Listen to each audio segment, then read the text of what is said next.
El estado líquido es la forma de presentarse la materia en forma de fluido altamente incompresible y tiene como característica que la fuerza de expansión es igual a la fuerza de cohesión. De sus propiedades más comunes sabemos que los espacios intermoleculares en los líquidos no existen. Las moléculas poseen movimientos, pero más restringidos que en los gases. Son incompresibles, es decir, es difícil disminuir el volumen por presiones externas. Poseen un volumen fijo y no varía al cambiar la capacidad del recipiente. Carecen de la forma definida, adquieren la forma del recipiente que los contiene y son medianamente difusibles. Ahora definiremos unos conceptos básicos para entender el equilibrio de fases. El punto de ebullición se define como la temperatura en que la presión de vapor de un líquido es igual a la presión atmosférica. Es aquella temperatura en la cual la materia cambia de estado líquido a gaseoso. El punto de fusión es la temperatura a la cual el sólido pasa a un líquido. Y el punto de congelación es la temperatura a la que un líquido se solidifica.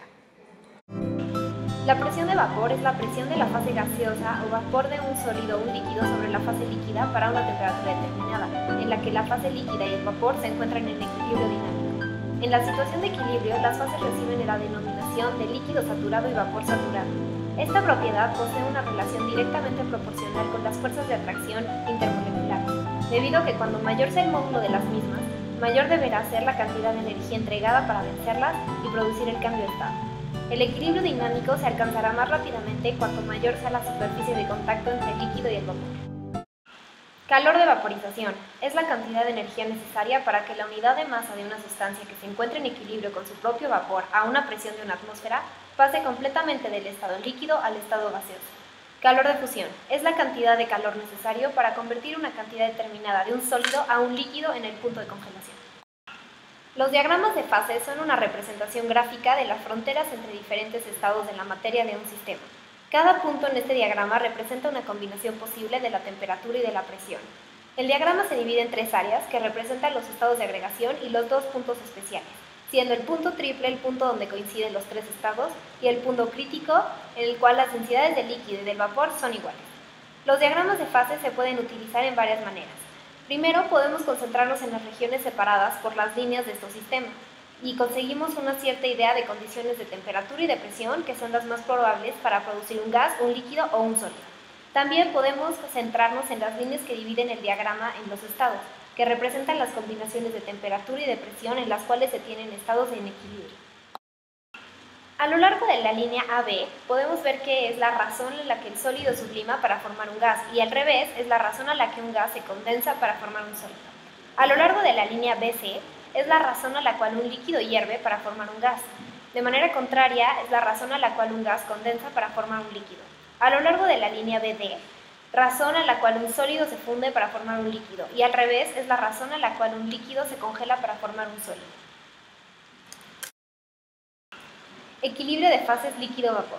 Una fase se define como materia uniforme en todas sus partes. Dos o más fases se presentan cuando hay una superficie macroscópica de separación entre las fases homogéneas, como ser una mezcla de líquidos invisibles, como el agua y el aceite, o una mezcla de agua, aire y hielo, como sucede en la mayoría de las bebidas. Existen diferentes tipos de equilibrios entre fases combinando los tres estados de agregación, así como también pueden existir equilibrios de un solo componente, de dos componentes llamado binario y de tres componentes denominado ternario. En un sistema de una o más fases, generalmente se requiere conocer al menos una variable extensiva, es decir, dependiente de la masa, por cada una de las fases, para determinar la masa de cada una de ellas, y el resto de las propiedades del sistema se pueden determinar a partir de propiedades intensivas, es decir, no dependientes de la masa. La regla de las fases de Gibbs define el número mínimo de variables intensivas necesarias para describir un sistema, donde F son los grados de libertad del sistema, C es el número de componentes químicos y P es el número de fases en el sistema. En esta imagen podemos observar el estado en equilibrio de una sustancia pura.